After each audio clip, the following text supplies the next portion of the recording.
ต่อบางโอนថ្ងៃនេះខ្ញុំប្រាប់ពីវិធីធ្វើឲ្យ PCX 160cc ដែលវាបាត់សំឡេងតិចចេញពីសោបងប្អូននេះសោប្រើណាមើលសោពេលចុចទៅវាចេញណាតែវាមានសលេងណាបងប្អូនឃើញទេវាអត់លឺសលេងទេដោយសារវាអត់លឺសលេងដោយសារវាបាត់សលេងនឹងឯងអញ្ចឹងខ្ញុំប្រាប់វិធីឲ្យវាលឺសលេងវិញបាទ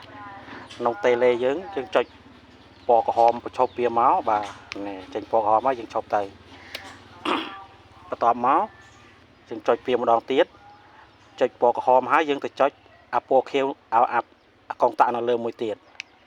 បាទចុចហើយយើងចុចអាពណ៌ខៀវនេះឲ្យចេញខៀវមកឬសូត្រទៀតហើយពេលហ្នឹងតេឡេហ្នឹងយើងចាប់ដើមបើកវាឲ្យអាខម